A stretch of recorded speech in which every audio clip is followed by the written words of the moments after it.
वन्दितु सौवसिदे धुवमचलमणो अमङ्गदिपते ओचामि समय पावण मिनमो सुद केवली मणिनं नमः समय साराय स्वानुभूत्या चकासते चित्स्वभावाय भावाय सर्वभावान्तरचिदे।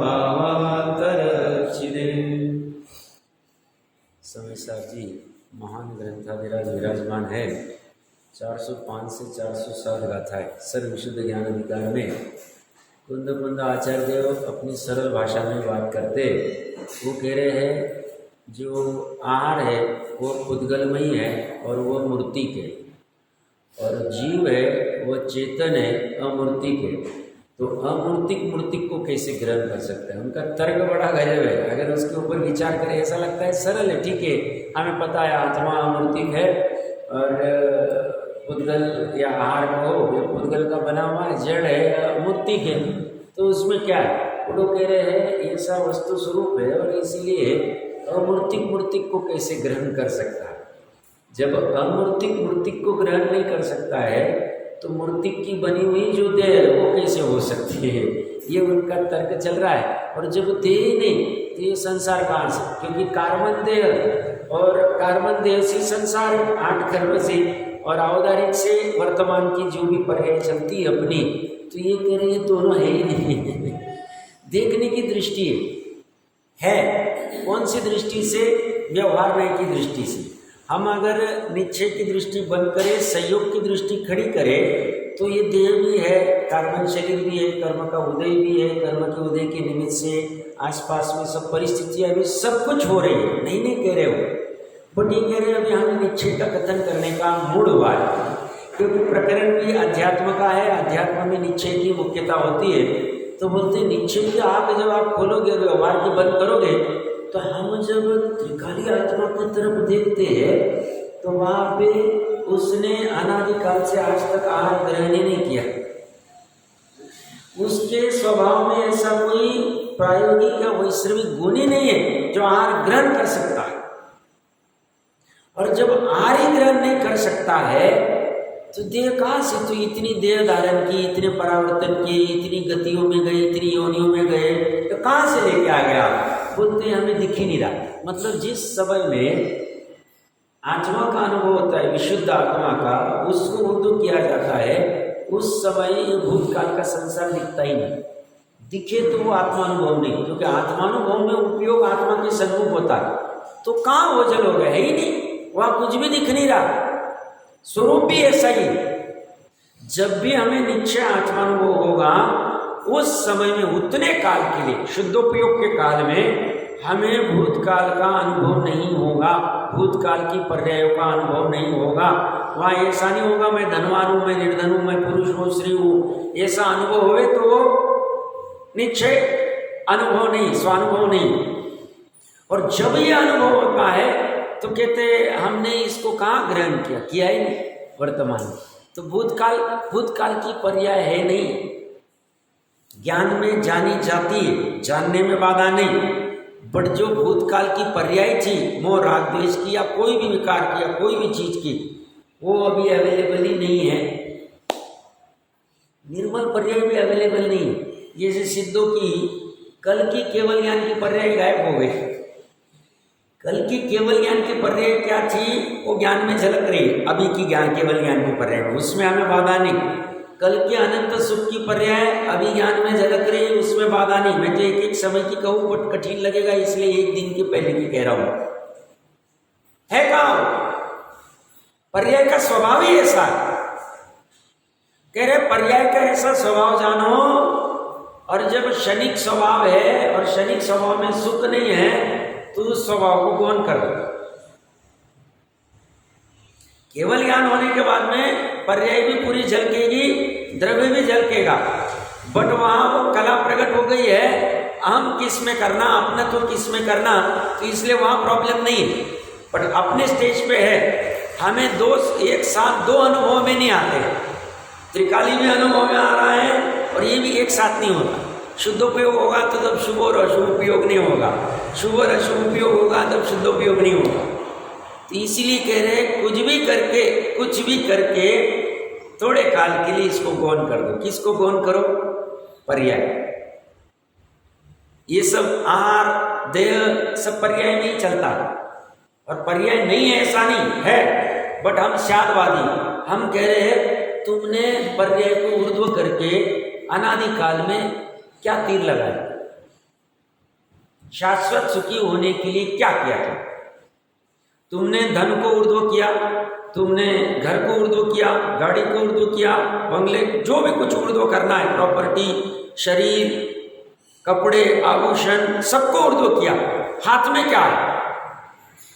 वो कह रहे हैं एक बार के लिए विशुद्ध आत्मा को ऊर्ध्व करो। विशुद्ध आत्मा ये शब्द कुंद देव का है, उसको ऊर्ध्व कर लो और इनको गौण करके देखो। ये एक वस्तु को ऊर्ध्व करना रहेगा, बाकी सभी वस्तुएं हमने ऊर्ध्व कर दी। तीन लोक में ऐसा कोई क्षेत्र, ऐसा कोई काल, ऐसा कोई भाव, ऐसा कोई भव, ऐसा कोई उद्गल का द्रव्य, नौकर्म और हमने छोड़ा ही नहीं, बचा ही नहीं। जब सब ग्रहण कर लिया, हाथ में क्या है? आज कोई कहेगा साहब इतने अनादिकाल से अभी 2, 5, 10 करोड़ की प्रॉपर्टी तो है हमारे पास पड़ी हुई, ये तो हमने हासिल किया। भैया ये अनंत काल के लिए रहने वाले, ये अभी प्राप्त करते हुए कितनी आकुलता हुई। 2, 5, 10 करोड़ की जितनी भी होगी प्रॉपर्टी, वो प्राप्त करने के लिए आकुलता कितनी हुई, और वो परमानेंट शाश्वती है अंदर में, टिक के रहेगी, शाश्वती नहीं है। तो जब ऐसा उसका स्वरूप है तो तुम ग्रहण कुछ भी नहीं किया ना। हमने इतनी मेहनत करके 18 घंटे 16 घंटे मेहनत करते हैं व्यापार पे, इसके ऊपर उसके ऊपर, पढ़ाई में, सब जगह पे, हासिल क्या हो? मैंने भी 2-4 दिन पहले उदाहरण दिया, वो 15 साल का बच्चा, सच्ची घटना है, पुणे का है, और 10वीं क्लास में 98% आए, इंजीनियरिंग करने का पूरा फाइनल हो गया। हमारे परिचित में किसी का मित्र था वो, तो वो वॉलीबॉल या कुछ फुटबॉल जो भी कुछ खेल रहा होगा मित्रों के साथ, वहाँ पे 8, साढ़े 8 बजे रात्रि के समय में ही कोलैप्स हो गया, वहीं पे ख़त्म हो गया। उसने 98% लाने के लिए 16 घंटे मेहनत की होगी, 12 घंटे की होगी, जितना भी पढ़ाई किया होगा, अनेक क्लासेस, ट्यूशन, माता पिता ने भी बहुत मेहनत की होगी। हाथ में क्या? शाश्वत की बात कर रहा हूँ। टेम्पररी में ठीक है साहब, आज सर्टिफिकेट लग गया है, 10वीं में 98 आए थे, वो फोटो देख के जो भी होंगे विकल्प करेंगे वो, पर परमानेंट क्या? और ये कुछ भी करके समय साथ जी हमारी पर्याय की दृष्टि को निकालना चाहता है, कुछ भी कर, क्योंकि पर्याय की दृष्टि की वजह से हम सरक रहे, संसरण कर रहे, घूम रहे, और द्रव्य की दृष्टि की वजह से, उस द्रव्य की दृष्टि के अभाव की वजह से दुखी हो रहे। और द्रव्य एक ही, पूरे 3 लोक में एक जीव के लिए एक ही द्रव्य। द्रव्य किसे कहना? जो अनादि अनंत। पर्याय किसे कहना? जो साधिशान। सब गुण कहाँ गए? हमने द्रव्य में गुण ले लिया ना, अभी गुण को अलग से कुछ करना ही नहीं, इसलिए हमने द्रव्यार्थिक और पर्यार्थिक नहीं लिए, गुणार्थिक नहीं किए, क्योंकि हमने उसको उसमें समाहित कर दिया। हमें अभी खंड खंड रूप नहीं देखना है। गुण भी शाश्वत है, बट अनंत गुण में से एक गुण को पकड़ने जाए तो व्यग्रता आती है, इसलिए हमने पूरे गुणों को पकड़ लिया, पूरे वस्तु को खींच लिया। हाँ, किसका ग्रहण? हाँ, अच्छा प्रश्न है। निश्चय से ग्रहण तो पर्याय में उसमय हो जाना। वैसे तो द्रव्य को तो ग्रहण कर ही नहीं सकते, पर द्रव्य को भी नहीं, और त्रिकाली द्रव्य को भी ग्रहण नहीं कर सकते। त्रिकाली द्रव्य अपने में रह जाता है, पर द्रव्य अपने चतुष्टय में होता है। अज्ञान अवस्था में वो ग्रहण करने का जो भाव है उसको कहेंगे ग्रहण करना। हाँ, पर्याय नहीं करता है। निश्चय से तो ऐसे ही एकदम परम निश्चय से जाए तो गुण को ग्रहण नहीं करते, द्रव्य गुण को ग्रहण नहीं करता है, द्रव्य पर्याय को ग्रहण नहीं करता है, पर्याय द्रव्य को नहीं, पर्याय गुण को नहीं, पर्याय पर द्रव्य को नहीं, और गुण और द्रव्य को पर द्रव्य को ग्रहण करने की आवश्यकता ही नहीं, क्योंकि उनको ऐसा विकल्प ही नहीं आता है। अज्ञान की चर्चा चल, हाँ, ये ऐसा ही बराबर। व्यवहार में उसको कहा भी जाता है, व्यवहार की कथन में मैंने भोजन कर लिया, मैंने आहार को ग्रहण कर लिया, ऐसा व्यवहार की भाषा करने में बाधा नहीं, मानने में बाधा है उस समय। तो यहाँ पे वो ग्रहण त्याग की वही चर्चा चल रही है। तो ये बात तो ऐसी, तो ये कह रहे हैं पर्याय ने ग्रहण कर लेना मतलब त्रिकाली को भी ग्रहण करना मतलब करेगा क्या? तो पर्याय त्रिकाली में हो जाए, जितना भर करना है। पर्याय त्रिकाली को अपने में ले नहीं पाएगा, पर्याय त्रिकाली में घुस नहीं पाएगी। बस यही जैनत्व की कला है, यही मुमुक्षुता है कि जिसमें पर्याय अपने में रहते हुए त्रिकाली को ग्रहण कर रही। वो ग्रहण कब होगी? जब उसके प्रति समर्पण होगा। समर्पण कब होगा? जब उसे अच्छे से निर्णय हो जाएगा अंदर से कि हाँ, आगम में जो कहा है कि त्रिकाल के अलावा मुझे इस तीन लोक में सुखदायी कोई नहीं, इसी को ग्रहण करने से, इसी मय होने से मेरा सब कुछ होगा, ये उसको जब तक निर्णय पूर्वक श्रद्धा नहीं होता है तब तक वो ग्रहण करने जाएगी ही नहीं।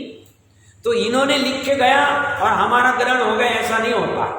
समूह शरण में ऐसा उपदेश आ गया और हमने सुन लिया, उससे ग्रहण हो गया, ऐसा नहीं होता। क्योंकि समूह शरण का उपदेश शब्द वर्गना का कार्य है। समूह शरण के उपदेश को ग्रहण करना मति ज्ञान का कार्य है, मति ज्ञान की पर्याय का।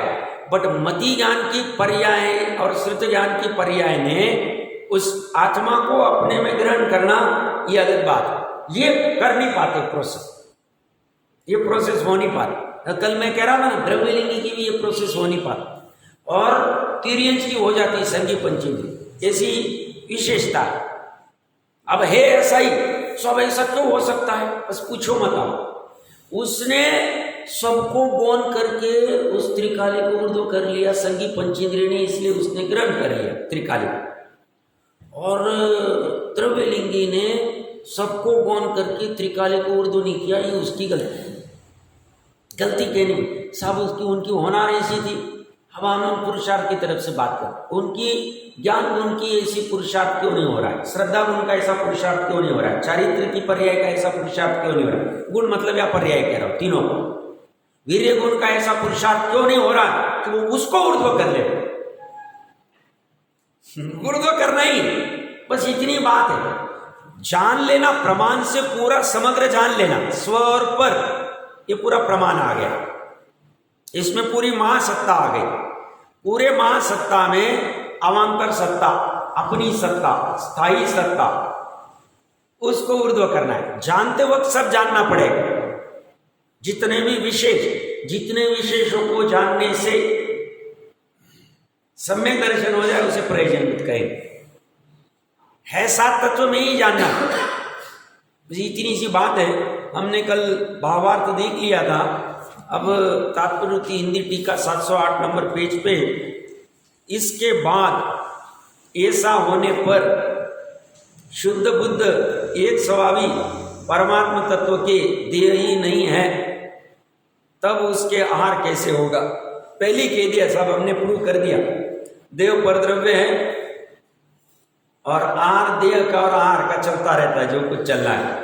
तो बोलते हैं जब परमात्मा तत्व के, त्रिकाली तत्व के देह ही नहीं है, अभी वर्तमान में नहीं है।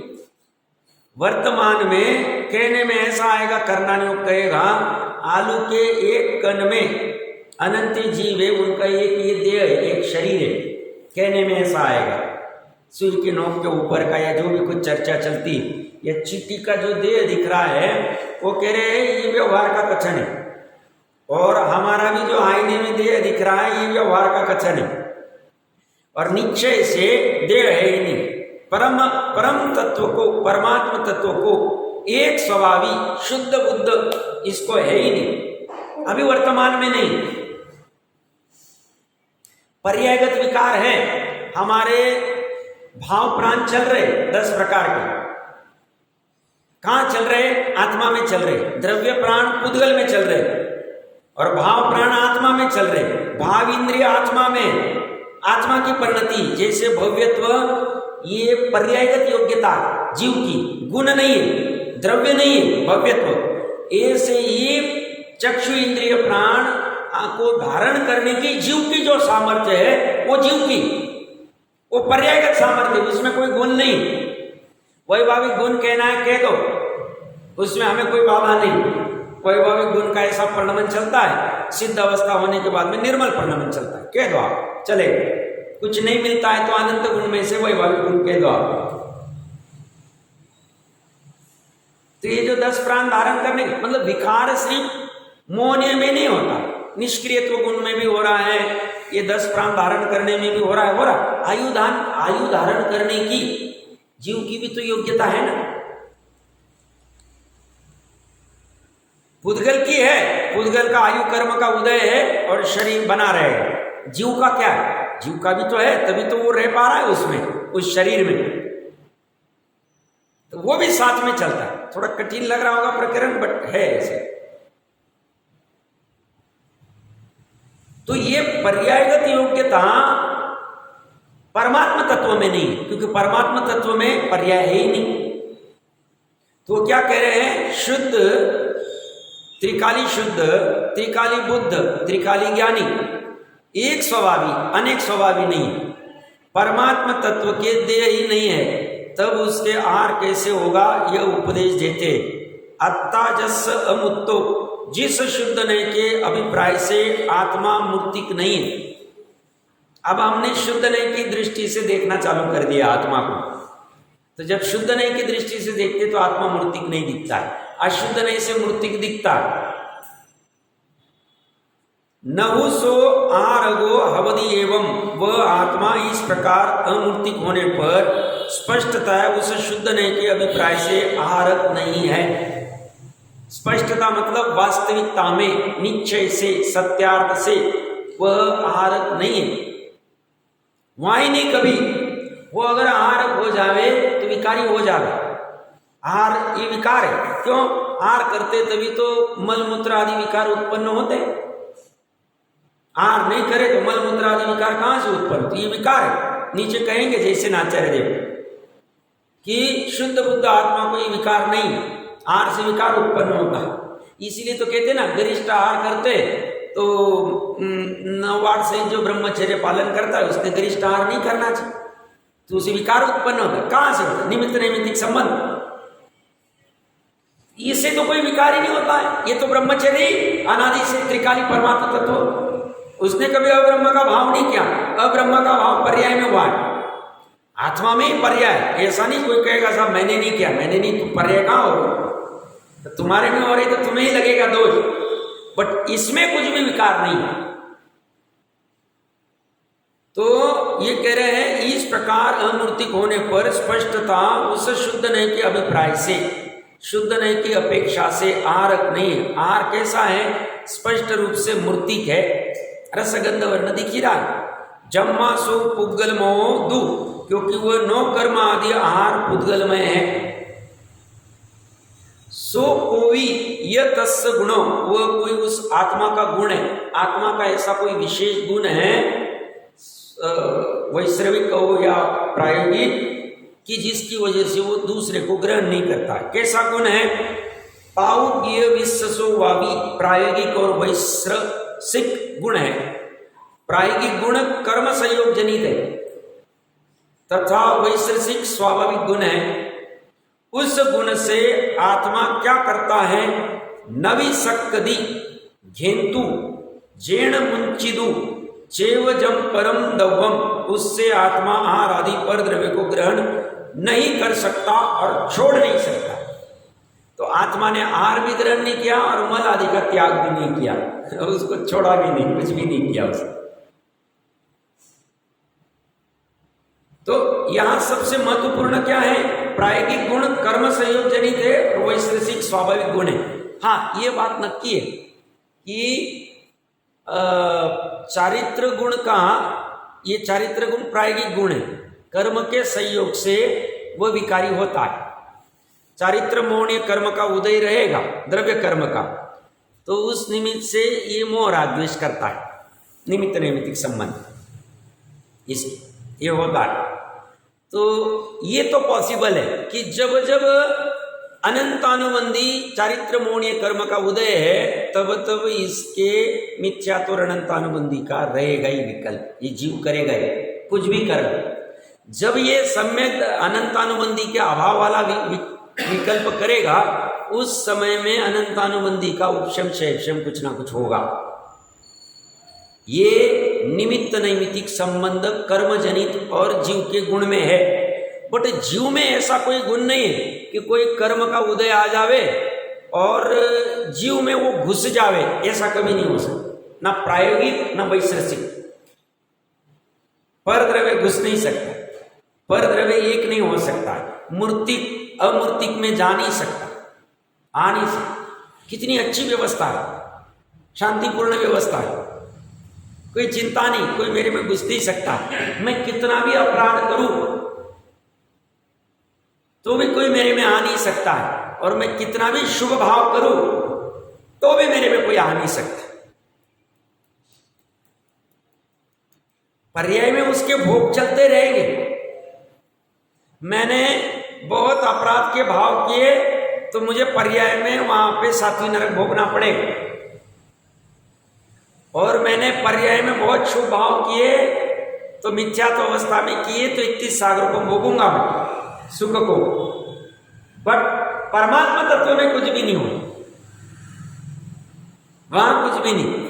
और पर्याय में भी क्या भोगेगी पर्याय, पर वस्तु तो ग्रहण होती नहीं।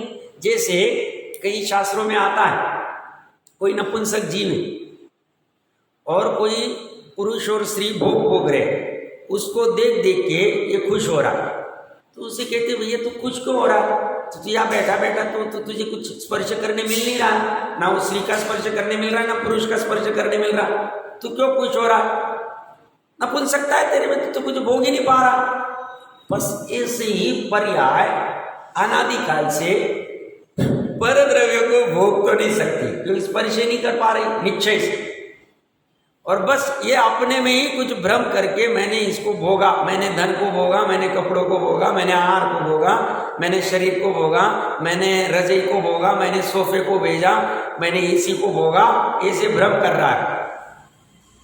वो कुछ एसी का हवा कुछ आत्मा में घुस नहीं रही, बस ऐसा निमित्त नैमित्तिक संबंध है। इसे बहुत गर्मी हो रही थी, असाता विद्य का उदय था, असह्य हो रही थी, बैठे बैठे इसने रिमोट लगाया, वो एसी का हवा आई, उसी समय में साता विद्य का थोड़ा उदय होना, असाता विद्य का थोड़ा कम होना, और इसे नया भ्रम हो गया, इसी से सुख मिलता है। होता है सही निश्चय से, इसे कुछ एसी का हवा घुसी नहीं अंदर में, क्योंकि एसी का हवा पुद्गल है, समझना अच्छे से। सहज में ऐसा निमित्त, कभी कभी ऐसा भी होता है कि साहब क्या पता आधे घंटे से एसी लगाया फिर भी पसीना कमी नहीं हो रहा, ऐसा क्यों हो रहा है? तेरे आशाता का उदय घटा नहीं, आकुलता घटी नहीं, वो एसी काम नहीं कर रहा है, पर तेरे को उस समय में इच्छाओं का तीव्र उदय है, तब तो निर्णय करने की बुद्धि नहीं, तो ये समझ में नहीं आ रहा है कि अगर एसी से मेरे को 10 बार सुखी हुआ था, अब की बार क्यों नहीं हो रहा। अरे इसे क्या भ्रम हो गया, साहब इसके बिना कैसे सुख होगा, ये तो होना ही चाहिए ना। तुम्हें रखना कि नहीं रखना इससे हम आगे, तुम्हें नहीं, तो तुम तुम्हारा देखो, तुम्हारी श्रद्धा में क्या होना चाहिए, ज्ञान में क्या होना चाहिए, ये बात चल रही मेन। ज्ञान श्रद्धा ठीक करो, पर द्रव्य से कुछ भी होता नहीं। कितना जोर लगा रहे, पूरा आहार पे आ गए, अभी आगे मुनि और इसको ही आड़ा कर देंगे। वो बोलते तू अगर देह कोई लिंग कोई तू मुनिपना मानता है तो तू समय सार को प्राप्त ही नहीं कर पाए, ऐसा आगे की गाथाओं में आएगा। तू अपने आप को अमूर्ति देख ही नहीं रहा, तूने वो देखना चाहिए, ये कह रही है बार बार अपने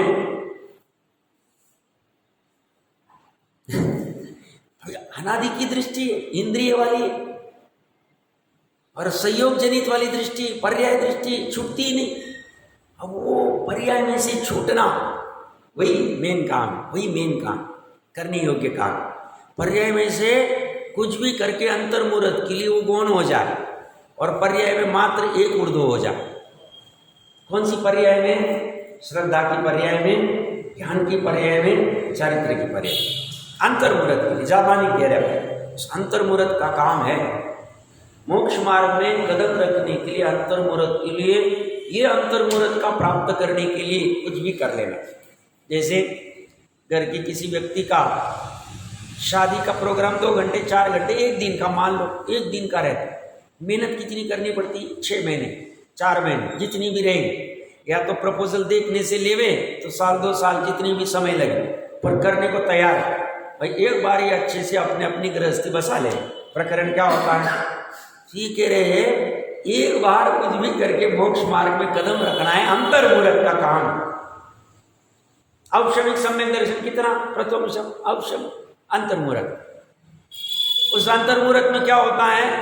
तो श्रद्धा ज्ञान चारित्र की पर्याय में बाकी 3 लोग 3 काल के संदर्भ के समस्त परद्रव्य के विकल्प गौण होते हैं। मन वचन काय कृत कार्य अनुमोदन, समस्त चेतन अचेतन अंतरक पर सब गौण होते हैं। और उसका सिर्फ पूरे पर्याय में एक ही उर्दू होती। ये जैनत्व प्रकट हो गया, निश्चय जैनत्व, ये जैनत्व है और ये यहीं पे प्रकट कर सकते। इसकी कला यही सिखाई जाएगी और कहीं मिलेगी नहीं। आप पूरा ढूंढ लो, पूरा विश्व ढूंढ लो। मतलब हम कितने महाभाग्यशाली जीव, कि तुम्हें बार बार निकालते ही रहूंगा क्योंकि कल्पना नहीं कर सकती, इतने महाभाग्यशाली जीव है। हमें ये कला सीखने का मौका मिल रहा है जिनवानी के नजदीक आके। बस इतना भर काम है, धर्म इतना ही। वो 3 पर्याय कुछ भी करके मोक्ष मार्ग में लग जाए। सम्यक दर्शन, ज्ञान, चरित्राणि, मोक्ष मार्ग। 3 पर्याय संसार मार्ग, मिथ्या दर्शन, ज्ञान, चरित्राणि, संसार मार्ग। बस इतना ही और कुछ भी नहीं। ये 3 पर्याय का खेल है। ये 3 पर्याय, उसमें भी श्रद्धा को मुख्य किया है क्योंकि वो बेचारी मानती ही नहीं। अब उसको क्या गड़बड़ हो जाती है समझ में नहीं आता है। ज्ञान 11 अंग कर लेता है, चारित्र में मासोपासी हो जाता है तब की अपेक्षा से, 28 मलवन ले लेता है, सब कर लेता है। बट वैसे देखा जाए तो 11 अंक का ज्ञान भी कोरा ज्ञान है सम्यक ज्ञान नहीं है वो। और इधर अष्ट प्रवचन मातृका का ज्ञान भी सम्यक ज्ञान का बात ऐसी, बात तो ऐसी, मतलब पर्यायगत योग्यता की मतलब बात चल रही है। तो हमारा प्रकरण कहाँ से थोड़ा सा मैं प्रकरण से हट गया था। तो ये क्या कह रहे हैं? आत्मा का गुण है। कैसा गुण है? प्रायोगिक और वैश्रसिक गुण है। प्रायोगिक गुण कर्म संयोग जनित है तथा वैश्रसिक स्वाभाविक गुण है। उस गुण से आत्मा क्या करता है? उससे आत्मा आहार आदि पर द्रव्य को ग्रहण नहीं कर सकता। ही लगाया मतलब हो ही नहीं सकता। 3 काल में होगा नहीं पर द्रव्य का ग्रहण करना, और छोड़ नहीं सकता। तो मैंने कल भी कहा था, ये अगर हमारे निर्णय में बैठ जाए श्रद्धा ज्ञान में, तो हमारी आहार आदि की आसक्ति एकदम खत्म हो जाए एकदम। फिर हमें 12 महीने 365 दिन सामान्य आहार दे, रोटी सब्जी दे, खिचड़ी दे, दाल भात खा ले। बट अच्छे से समझना, कोई अगर 12 महीने 365 दिन खिचड़ी खा रहा है, समझना जरूरी नहीं सम्यक दृष्टि होगा, क्योंकि सम्यक दर्शन की पर्याय अलग है, खिचड़ी खाना अलग है। तो उसका ये मत करना। हो सकता है मंद कषाय से उसे कुछ नहीं लग रहा है, खा रहा है, तो मंद कषाय अलग है और ये अलग है। मेरा प्रकरण क्या समझना कि स्वभाव आहारक नहीं, आहार के चक्कर में कितनी मगजमारी चलती है। ये खा लो, वो खा लो, अभी तो दुखमा काल है, सब ये खा लोगे तो ये बीमारी नहीं होगी, वो खा लोगे तो वो नहीं होगी। कितनी व्यग्रता है, सब मार्केट में ये नई चीज आई, ये खाएंगे तो हमारे ये विटामिन होगा। ये सब बाहर में खाने के चक्कर में, प्रोटीन के चक्कर में ये सब केमिकलाइज दवाई आने लग गई प्रोटीन की। अब 2 चम्मच लो, पूरा पैकेज 3000 रुपये 5000 रुपये महीने का पैकेज लो, वो दवाई आप पानी में या किस में मिक्स करो, खाओ, आपको प्रोटीन इतना बना रहेगा, विटामिन इतना बना रहेगा। फिर भी सत्ता का उदय नहीं होता। भले ही उपाय 50 करेगा दुख को दूर करने का, पर उसके उपाय सच्चे नहीं, उसके उपाय झूठे, क्योंकि उपाय वो पर में कर रहा है, पर्याय में कर रहा है, क्षणिकता में कर रहा है, वो त्रिकाली में उपाय नहीं कर रहा है। रामबाण उपाय की या आगे देखिए क्या कह रहे हैं, हे भगवान, देखो कैसी करुणा है उसको, जैसे आचार्य देव को उनको, हे भगवान, कर्म जनित प्रायोगिक गुण से आहार को ग्रहण करते हुए वे आत्मा अनारक कैसे हो सकते हैं? या तो जैसे आचार्य देव भगवान को पूछ रहे हैं, हम उनको पूछ रहे हैं, हम उनको भगवान कह सकते हैं, कुंद कुंद को देव कहती है हम। तो जैसे आचार्य देव को हम पूछ रहे हैं, हे भगवान, कर्म जनित प्रायोगिक गुण से आहार को ग्रहण करते हुए कर्म का उदय वहां और उससे आत्मा को आहार संज्ञा उत्पन्न हुई। आहार संज्ञा जीव की पर्याय है, क्योंकि आहार संज्ञा ये जीव का परिणाम, बट उसका कोई ऐसा गुण नहीं कि जिसकी वजह से सिद्ध अवस्था में भी आहार ग्रहण करने का विकार उत्पन्न हो जाए। ये मात्र जब तक छठवां गुण स्थान है तब तक ही होती, 7वें 8वें 9वें 10वें 11वें में भी नहीं होती। 11वें से 10वें में आ गए, 10वें से 9वें में आ गए, 9वें से 8वें में आ गए, 8वें से 7वें में आ गए।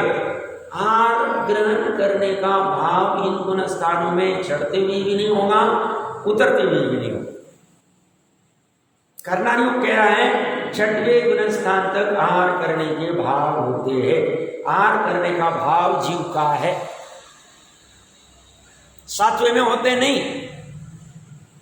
शुद्ध उपयोग जब कर रहे ना, मुनिराज आहार को शोध रहे और बीच में मान लो शोधना हो गया और ग्रास ग्रहण हो गया, अब चबाने में कुछ ज्यादा उपयोग नहीं लग रहा है और वह शुद्ध उपयोग हो गया, उस समय में आहार ग्रहण का भाव नहीं, आहार संज्ञा का भाव विकार नहीं, अनंति पर्यावरी उसमें आहार को ग्रहण करने की पर्याय नहीं हो रही है। पर्याय की ऐसी विचित्रता, प्रवचन सार जी पढ़ लो, पंचास्तिकाय जी पढ़ लो, पर्याय में ऐसी विचित्रता हो सकती, पुद्गल और जीव में तो होती। क्यों होती पूछो मत, होती। अभव्य तो पर्याय क्यों होती पूछो मत, भव्य तो पर्याय क्यों होती पूछो मत। बस इसे जान लो और पर्यायगत योग्यता को समझ के, हम तो भवी है सब, तो बस उस पर्याय को जान के, पर को जान के उसको गौण करो और जिससे काम होगा उसको ऊर्ध्व कर। इतना काम करना है, ये काम कर ले वे सब कर ले, फिर दान व्रत शिव तप नहीं करे तो भी चले, और ये काम नहीं करे, कितना भी दान व्रत शिव तप करे काम नहीं हो। भले ही उसे भ्रम हो जाएगा, साहब हमने इतना दान कर दिया, इतने अनशन कर दिए, इतने फलाने कर दिए, वो कितनी भी कॉलर टाइट करे कुछ भी काम नहीं होगा। इतने विधान रच दिए, इतनी पूजने कर दी, इतना सब धर्म के लिए किया, उसने सिर्फ भूसी को कूटा, भूसी को, और कुछ भी नहीं काम किया, मेन काम ही नहीं किया, क्योंकि निश्चय के बिना व्यवहार भी काम का नहीं।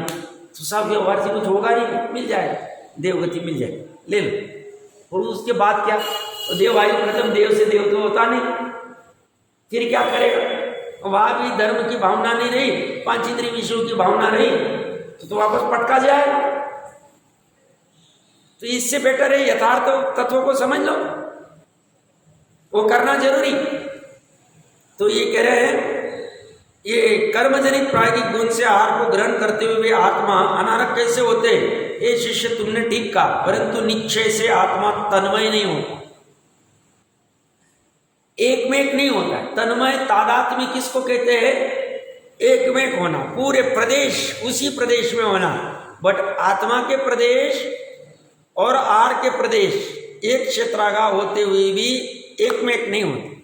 अब कल्पना करना कैसे होता होगा, मतलब जहाँ आत्मा के प्रदेश है वही कार्बन शरीर के प्रदेश है हमारे, जहाँ हमारे आत्मा के प्रदेश है वहीं पे अभी जो आहार ग्रहण किया या करेंगे अभी जाने के बाद में, उन दोनों के प्रदेश एक क्षेत्रागार, वहीं पे आकाश के प्रदेश भी, वहीं पे आत्मा के प्रदेश भी, वहीं पे कर्म के भी प्रदेश, द्रव्य मतलब कार्बन शरीर के भी प्रदेश, आहार के भी प्रदेश, जो आहार ग्रहण किया अभी पचा नहीं, अभी मिक्स नहीं हुआ, वो भी प्रदेश, और बाकी भी है कालानु आदि, वो छोड़ दो उनको, फिर भी एक में नहीं होते हो।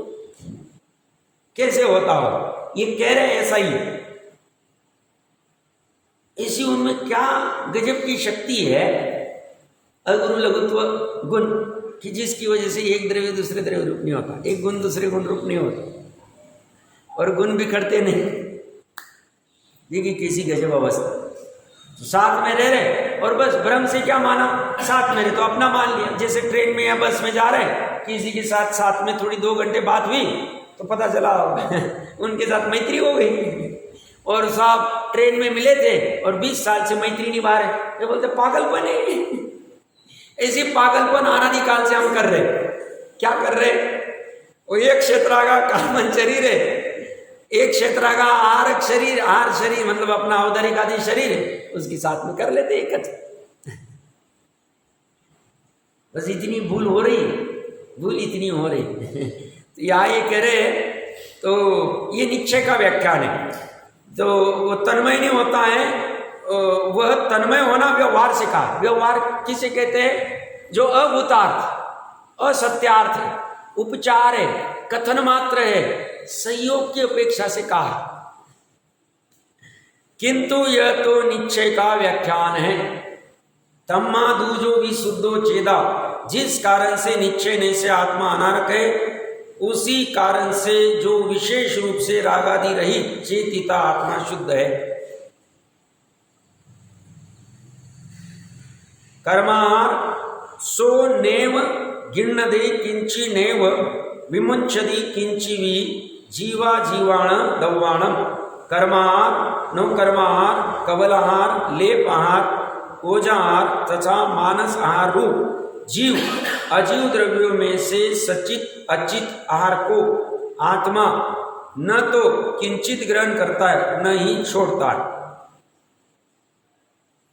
ये जितने भी कर्म नो कर्म कवल आहार आदि है, इन आहार रूप जीव अजीव द्रव्यों में से सचित अचित आहार को, सचित मतलब जिसमें अभी चेतना पड़ी, कच्ची ककड़ी, और हमने ऐसी खाने को ले ली। सामान्यता नहीं लेते दैनिक इसको फ्राई आदि करके ताकि इंद्रिय संयम आदि हो जाए, बट किसी लगा नहीं साहब कच्ची ककड़ी हमें अच्छी लगती है, तो उसमें जीव राशि पड़ी, तो कह रहे उसको भी ग्रहण नहीं करता है ये, और ना उस ककड़ी को भी ग्रहण कर रहा है, पुद्गल दोनों को ग्रहण नहीं करता है, दोनों। तो कोई कहेगा साहब अगर सचित अचित दोनों को ग्रहण नहीं करते हैं तो अभक्षाहार का आप इतना क्यों लेते हो? अभक्षाहार मत करो। अभक्षाहार में हमारा त्रस घात भोग आदि भी होता है, तो क्या आपको प्रॉब्लम है? ज्ञानी कहते हैं सी आर ग्रहण करना अभी भी के क्या आ गई, व्यवहार से होता है, निश्चय से नहीं होता है। व्यवहार मतलब पर्याय अपेक्षा से, तो पर्याय से आहार करने का जो भाव है अभक्षाहार का, ये तीव्र कषाय से होता है, और तीव्र कषाय से तीव्र कर्मबंध होते हैं। तो तीव्र कषाय ये भी पर्याय है, तीव्र कषाय से आहार ग्रहण करने का, आहार ये भी पर्याय है। उद्गल का परमाणु नहीं स्कंद है, उस आहार को ग्रहण करने के भाव से जो तीव्र कर्म बनते हैं पाप के, वो भी पर्याय है। कार्मन वर्गना कार्मन एक पर्याय। तो बोलते जैसे आचार्य देव ने टीका में लिया था, मेरे को टीका नंबर याद नहीं आ रही, इधर ही पूर्व में अभी थोड़े टाइम पहले गया, मोक्ष अधिकार में होगा तो सर्वशुद्ध अधिकार में होगा, कि बोलते फिर आत्मा तो इसको ग्रहण नहीं करता है तो पर्यायसी होता है, तो क्या प्रॉब्लम है? तत्व तो शुद्ध तत्व नहीं। तो बोलता हमें भी यही मंजूर है, तो उस करने से तुम नरक आदि में जाओगे, नरक के दुख भोगोगे, तो जाओ तुम भोगो। तो पर्याय में ही वैसे पाप के कर्म बनते हैं और पर्याय में ही भोगता है। तो नरक गति का भोग का है पर्याय में हो रहा है। उसकी जो पिटाई हो रही है नरक गति में, वो पिटाई त्रिकाली आत्मा की नहीं हो रही, तो हो रही शरीर की, बट इससे भाषित हो रहा है मुझे पीट रहे, और उससे दुख का वेदन और शरीर में नहीं हो रहा है, व्यतिरेक शरीर में नहीं हो रहा है, दुख का वेदन आत्मा में हो रहा है। और दुख का वेदन कहाँ हो रहा है? गुण में नहीं हो रहा है, द्रव्य में नहीं हो रहा है, पर्याय में हो रहा है। तो भोगो बोले उसको, तुमको भोगना अच्छा लगता है और तुमको पर्याय जनित दुख अच्छा नहीं लगता है, तो तुम पर्याय में ये गड़बड़ मत करो। क्या गड़बड़ मत करो? एटलीस्ट जब तक आहार छूटता नहीं, आहार खाने का भाव, तब तक अभक्ष मत खाओ, चरना नहीं उपकहे। तुमने भक्ष्य खाने का भाव किया, मतलब तुम्हारी कषाय तीव्र से मंद में आई, और तुमने वक्र बुद्धि चलाई, सब आत्मा को ग्रहण ही नहीं करता है, और तुम वही खाते जा रहे हो। इसमें क्या है? तत्व ग्रहण करना, सुनते जाना अच्छा लगता है, और गप्पा लगाना, तो तुम्हारा काम नहीं होगा, तुम्हारा अपना ही नुकसान होगा, ये समझना। तो तुम्हें समन्वय करना है, तो तत्व और तीर्थ दोनों में बैलेंस करना है, दोनों को छोड़ना नहीं। 12वीं गाथा की टीका अमृत चंद्र देव अच्छे से पढ़ लेना, और यही जो गाथा उन्होंने उद्धरण की है वही जैसे आचार्य देव ने भी की। निर्जर आदि अधिकार में होगी, देख लेना चाहिए।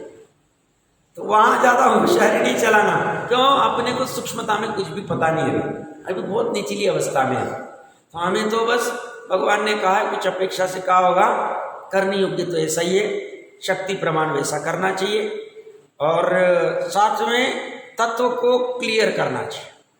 मेन काम तो यही चलना चाहिए। कल मैंने कहा ना, अनंत पुरुषार्थ करना पड़े, अनंत काल लग जाए, ये पर्याय तो करके ही रहे, उतना हमारे में ढाढ़स होना चाहिए। इससे हमारा काम होगा ये भी नहीं मानना, किससे? पानी छानने से, रात्रि भोजन त्याग से, आलू पास त्याग से, ये उपवास करने से, दान करने से, इससे काम नहीं होगा। बट ये हम करेंगे पाप से बचने के लिए। पाप से तीव्र कषाय होती है, दुख होता है, हमें संसार में जब तक रहना है तब तक दुख नहीं चाहिए। तो हम इसको पाप जितना अभी छूट नहीं पा रहा है उतना बहुत मजबूरी से करेंगे। पाप किसे कहते हैं वो पहले समझ लेना। मिथ्या तो सबसे बड़ा पाप है, हिंसा चोरी झूठी भी पाप है। उसे लगता है पूरी दुनिया हिंसा कर रही है, सब पाप कहाँ से? पूरी दुनिया परिग्रह कर रही है। भैया तो तुम फिर लोकोत्तर मार्ग को समझो, परिग्रह को क्यों पाप कहा है? तो पहले पाप को पाप तो मानो, ये परिग्रह को पाप ही नहीं मानता। ये तो कहता परिग्रह का सुखदाई है, उपादेय, अब कैसे काम होगा इसका?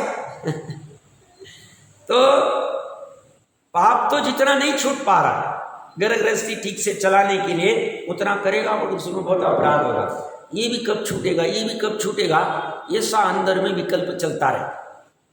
सहज आता है, किसी को दिखाने के लिए नहीं कि साहब देखो हमें गृहस्थी कितनी बुरी लगती है, कोई दिखाने, इसको ये धर्म दिखाने के लिए करता ही नहीं। पहली बात, दिखाने के लिए कर रहा है तो वो फिर वापस नया भ्रम में खड़ा हो गया और अलग जगह चला गया। दूसरे को दिखाने के लिए धर्म करती ही नहीं। धर्म कहता है तुम मैं को दिखाने के लिए मत करो, करोगे तो तुम उल्टा और संसार बढ़ा लोगे। तुम्हारे दिखाने से मेरा धर्म बढ़ने वाला नहीं, मेरा तो मस्त काम चल रहा है, क्योंकि वस्तु का स्वभाव ही धर्म है। तो वस्तु के स्वभाव में तो कुछ प्रॉब्लम ही नहीं आ रहा। तो ये पाप को उस अपेक्षा से छोड़ता है, पुण्य भी मजबूरी में कब तक करता है? जब तक वो मिथ्यात्व और अनंतानुबंधी के भाव नीचे बैठ जाए और आत्मदर्शन के भाव हो जाए, आत्मदर्शन प्रकट हो जाए, तब तक ये करता रहे बचने की। बाकी इसके दिमाग में कोई कंफ्यूजन नहीं, दान व्रत चिल तब से मेरा कोई कल्याण होगा, है ही नहीं कंफ्यूजन। दोनों भी पर्याय इसमें ही चल रहा है। और यहाँ भी इसने द्रव्य को ग्रहण किया तो उस पर्याय को द्रव्य भी कह दे तो चलेगा, क्योंकि इसने शुद्धोपयोग में पूरे द्रव्य को ग्रहण कर लिया, पी लिया उसने। तो यहाँ पे कह रहे हैं ये जो भी 6 प्रकार के आहार है, इनको ये आहार रूप जीव अजीव द्रव्यों में से सचित अचित आहार को आत्मा न तो किंचित ग्रहण करता और न छोड़ता है। तो हमने प्रकरण क्यों खेड़ा था कि अभक्ष आहार तो हमें छोड़ना ही है, इसका अर्थ का अनर्थ नहीं कर। कोई क्या करता है, इसको उर्दू करता है, देखो साहब आत्मा तो सचित और अचित किसी को नहीं करता है। तो आत्मा का अर्थ क्या किया यहाँ पे? परमात्मा तत्व लिया, शुद्ध बुद्ध एक स्वाभाविक पर्याय को लिया है यहाँ पे। तो फिर तू क्यों अर्थ, तू पर्याय नहीं है तेरे में? तेरे में खाने का जो भाव हो रहा है वो पर्याय में विकार किसके हो रहा है? आत्मा में भी हो रहा है। तो इसको समझ और एकांत मत कर। और तू थोड़ा चरणानियोग भी पढ़, चरणानियोग पढ़ते ही नहीं बहुत चीज, ये भी गड़बड़ वाला काम है। रत्नकंडक आदि तो पढ़ना ही चाहिए, सदा सुखदास जी वाला तो पढ़ना ही चाहिए, क्योंकि बहुत अच्छे विस्तार से लिया है उन्होंने, सरल भाषा। तो यहाँ पे ये कह रहे ये छोड़ता नहीं, इस कारण से नौ कर्म आहार में शरीर जीव का स्वरूप नहीं, तो वह है ही नहीं। तो अभी आगे की गाथाओं के लिए कह रहे जैसे नाचार्य देव, शरीर के अभाव में शरीर में द्रव्यलिंग भी जीव का स्वरूप नहीं है। तो कोई मुनिपण अंगीकार कर लेता है और कोई तप आदि करता है, धूप आदि में कुछ रहता है तो हमें बहुत महिमा आती है, सब देखो अब कैसे हो गया।